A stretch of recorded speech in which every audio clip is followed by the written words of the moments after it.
US president అయినటువంటి Donald Trump గారు ఒక ఇంపార్టెంట్ అండ్ షాకింగ్ విషయం చెప్పడం జరిగింది. అదేంటి అంటే ఇండియా మీద 25% టారిఫ్స్ దాంతోపాటు పెనాల్టీ వేయబోతున్నామని చెప్పేసి ఎప్పటి నుంచి ఆగస్ట్ 1 నుంచి ఈ పెనాల్టీ అండ్ టారిఫ్స్ ఉండబోతున్నాయంట. President Trump is dropping the hammer on India. The president announcing 25% tariffs plus an additional import tax penalty to start on Friday. The penalty stems from India's buying Russian oil and military equipment. ఆయన కొన్ని reasons చెప్పారనమాట ఎందుకని చెప్పేసి India మీద tariffs అని చెప్పేసి. First and foremost reason ఏంటి అంటే రష్యా అండ్ యుక్రెయిన్ వార్ ఉంది కదా, ఆ టైంలో రష్యా మీద శాంక్షన్స్ ఉన్నాయి. సో ఆ శాంక్షన్స్ ఉన్నా సరే ఇండియా రష్యా నుంచి ఆయిల్ దాంతోపాటు ఎనర్జీ ఇవన్నీ కొనుక్కుంటుంది అనేది ఫస్ట్ రీజన్. రెండో రీజన్ వచ్చేటప్పటికి యూఎస్ నుంచి గూడ్స్ వస్తున్నాయి కదా, ఏవైతే ఇండియాలోకి వస్తున్నాయో వాటి మీద చాలా ఎక్కువ టారిఫ్స్ వేస్తుంది ఇండియా అనేది రెండో విషయం అనమాట. ఈ రెండు రీజన్స్గా సైడ్ చేసి ఆయన 25% ప్లస్ టారిఫ్స్ అనేవి చెప్పడం జరిగింది. సో ఇవాళ సెషన్లో ఓవరాల్గా అసలు ఈ టారిఫ్స్ విషయంలో యూఎస్ యొక్క హిస్టరీ ఏంటి అండ్ దాంతోపాటు పోస్ట్ వరల్డ్ వార్ 2 ఈ టారిఫ్స్ విషయం మీద యూఎస్ఏ కొన్ని ఆర్గనైజేషన్స్ తీసుకొచ్చింది వీటిని రెగ్యులేట్ చేయాలి అని చెప్పేసి. అవి ఏంటి ఆర్గనైజేషన్స్ అండ్ దాంతోపాటు ఇప్పుడు 25% టారిఫ్స్ ఏవైతే చెప్తున్నారో వాటి యొక్క ఇంప్లికేషన్స్ ఏంటి, ఈ 3 టాపిక్స్ మీద డిస్కస్ చేసుకోబోతున్నాము. ఫస్ట్ క్వశ్చన్ ఏంటి అంటే అసలు యూఎస్ యొక్క హిస్టరీ టారిఫ్స్ విషయంలో మనం చూసుకున్నట్టయితే 19th century ఎర్లీ 19th centuryలో చూసుకుంటే యూఎస్ఏ ఏమి పెద్ద గ్లోబల్ పవర్ హౌస్ కాదు. 1920s ఫస్ట్ టైం యూకేని దాటి యూఎస్ఏ గ్లోబల్ పవర్ హౌస్ అయిందనమాట. సో ఆ టైంలో యూఎస్ఏ ప్రాక్టీస్ చేసినటువంటి ట్రేడ్ ప్రాక్టీస్ వచ్చేటప్పుడు ప్రొటెక్షనిస్ట్ ప్రాక్టీసెస్ అంటారు. సో ఆ టైంలో కొన్ని యాక్ట్స్ ఉండేవి. ఏంటివి? ఫాండ్రీ యాక్ట్ అని చెప్పేసి, ఇంకోటి స్మూత్ హ్యావ్లీ యాక్ట్ అని చెప్పేసి. సో ఈ యాక్ట్స్ ఏవైతే ఉన్నాయో ఈ యాక్ట్స్ ద్వారా వాళ్ళు టారిఫ్స్ ఇంపోజ్ చేసేవాళ్ళు అనమాట.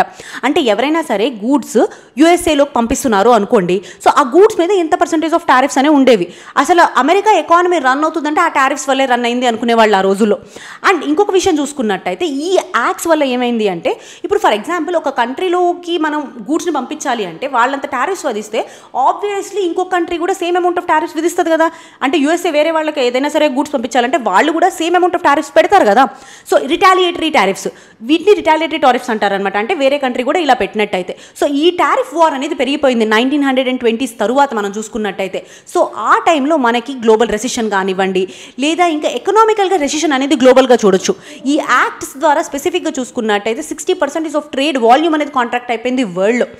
ఆ తర్వాత వరల్డ్ వార్ 2 తర్వాత యూఎస్ఏ ఈ లిబరలైజేషన్ అనే పాలసీకి వచ్చేసేసి ఈ టారిఫ్స్ని రెగ్యులేట్ చేయడానికి కొన్ని ఆర్గనైజేషన్స్ని ఫామ్ చేసిందనమాట. ఫస్ట్ అండ్ ఫార్మోస్ట్ ఆర్గనైజేషన్ ఏంటంటే 1944లో బ్రెటన్ వుడ్స్ ఇన్స్టిట్యూషన్స్ని ఫామ్ చేసింది. సో అందులో భాగంగానే ఇప్పుడు బ్యాలెన్స్ ఆఫ్ పేమెంట్ క్రైసిస్ ఉన్నటువంటి కంట్రీస్ ఉంటాయి కదా, వాటి కోసం అని చెప్పేసి ఐఎంఎఫ్ని ఫామ్ చేసిందనమాట. ఐఎంఎఫ్ అంటే ఏంటి? International monetary fund. అట్లానే పోస్ట్ వార్ వల్ల కొన్ని కంట్రీస్ డిస్ట్రక్ట్ అయిపోతాయి కదా, సో ఆ కంట్రీస్ ఒక రీకన్స్ట్రక్షన్ కోసం అని చెప్పేసి వరల్డ్ బ్యాంక్ని తీసుకొచ్చింది. ఇవే బ్రెటన్ వుడ్స్ ఇన్స్టిట్యూషన్స్ అంటారు. ఇది ఒక్కటే కాదు, ఆ తర్వాత గ్యాట్ అనేది కూడా తీసుకొచ్చింది అనమాట. ఇది 1947లో తీసుకురావడం జరిగింది. దీన్ని general agreement on tariffs and trade అని పిలుస్తారు. అయితే యూఎస్ఏ దీనికి ఫౌండింగ్ మెంబర్గా ఉంది. దీని ఒక మేజర్ ఎజెండా ఏంటి అంటే గ్లోబల్గా టారిఫ్స్ ఏవైతే ఉన్నాయో అవన్నీ తగ్గించాలి అని చెప్పేసి. ఇనీషియల్గా గ్లోబల్గా టారిఫ్స్ చూసుకున్నట్టయితే 40% ఉండే అనమాట ఇప్పుడు 1940s టైంలో. కానీ 1990sకి అంటే ఈ గ్యాట్ వచ్చిన తర్వాత వీళ్ళు చేసినటువంటి నెగోషియేషన్స్ కానివ్వండి, వీళ్ళ యొక్క ఎఫర్ట్స్ అనుకోండి, సో దీనివల్ల దాదాపు 4%కి వచ్చేసాయి గ్లోబల్ టారిఫ్స్. ఆ తర్వాత ఈ గ్యాటే వరల్డ్ ట్రేడ్ ఆర్గనైజేషన్గా ఫామ్ అయింది. అండ్ థర్డ్ ఇంపార్టెంట్ విషయం ఏంటి అంటే ఈ బైలేటరల్ ట్రీటీస్ ఉంటాయి కదా, ఫ్రీ ట్రేడ్ అగ్రిమెంట్స్, సో వీటన్నింటినీ బాగా ప్రమోట్ చేసిందనమాట. ఆ టైంలోనే అమెరికా స్పెసిఫిక్గా కొన్ని ట్రీటీస్ చేసుకుంది. అవేంటివి? ట్రాన్స్ పసిఫిక్ పార్ట్నర్షిప్ అని, అంటే ఏషియన్ కంట్రీస్తో ట్రేడ్ కోసం అని చెప్పేసి చేసుకున్నటువంటి పార్ట్నర్షిప్.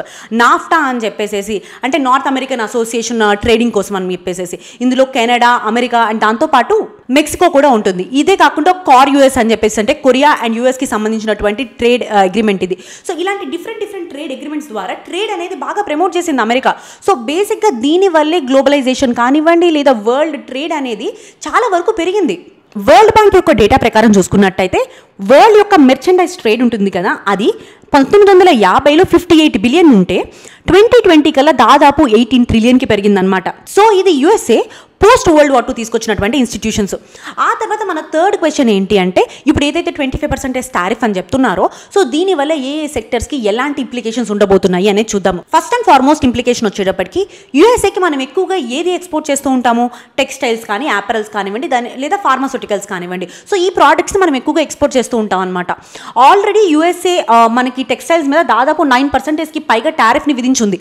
ఇప్పుడు 25% అయితే ట్రిపుల్ ద టారిఫ్ అయిపోతుంది అనమాట. సో దీనివల్ల ఏమవుతుంది, ఒక్కసారి మన ప్రోడక్ట్ 10 రూపీస్ ఉండేది ప్లస్ 25 రూపీస్ అంటే ఎంత, 35 రూపీస్కి యూఎస్ మార్కెట్కి వెళ్ళిందంటే ఆబ్వియస్లీ అక్కడ ఈ కాస్ట్ ఆఫ్ ద ప్రోడక్ట్ అనేది కూడా పెరుగుతుంది. సో దీనివల్ల ఏమవుతుంది, కొనుక్కునే వాళ్ళు తగ్గిపోతారు. అంటే మనం ఏవైతే ఎక్స్పోర్ట్ చేస్తున్నామో దానికి మార్కెట్ అనేది తగ్గిపోతూ ఉంటుంది. అండ్ ఇంకా ఈ టెక్స్టైల్ అండ్ యాపరల్ సెక్టర్ మన ఇండియాలో చూసుకున్నట్టయితే దాదాపు 45 మిలియన్ పీపుల్ని ఎంప్లాయ్ చేస్తుంది.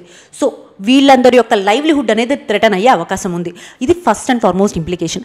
ఆ తర్వాత సెకండ్ ఇంప్లికేషన్ ఏంటి అంటే మేబీ ఇండియా కూడా రిటాలియేటరీ టారిఫ్స్ వేసేటటువంటి అవకాశం ఉందన్నమాట. అంటే ఫర్ ఎగ్జాంపుల్ మనం యూఎస్ నుంచి ఒక ప్రోడక్ట్ ఇంపోర్ట్ చేసుకుంటాం, ఏవి ఎక్కువగా ఇంపోర్ట్ చేసుకుంటాము, ఆల్మండ్స్ ఇంపోర్ట్ చేసుకుంటాము. సో ఇలాంటి వాటి మీద రిటాలియేటరీ టారిఫ్స్ వేసినట్టయితే ఈ సెక్టర్లో ఉన్నటువంటి యూఎస్ ఎక్స్పోర్టర్స్ మీద కూడా ఈ ఎఫెక్ట్ అనేది పడుతుంది. అండ్ అదే కాకుండా పొలిటికల్ అండ్ డిప్లొమాటిక్ రిలేషన్స్ మీద కూడా ఇది స్ట్రెయిన్ చూపించిపోతుంది. ఇండియా అండ్ యూఎస్ యొక్క బైలేటరల్ ట్రేడ్ వచ్చేటప్పటికి 2024కి $129 బిలియన్ ఉంది. సో ఈ ట్రేడ్ ఇంపాక్ట్ అవ్వబోతుంది. దాంతోపాటు మనకున్నటువంటి స్ట్రాటజిక్ రిలేషన్స్ కానివ్వండి, లేదా మనకి మిలిటరీలో ఉన్నటువంటి రిలేషన్స్ కానివ్వండి, సో ఇవన్నీ ఇంపాక్ట్ అయ్యేటటువంటి అవకాశం ఉంది. Thank you so much.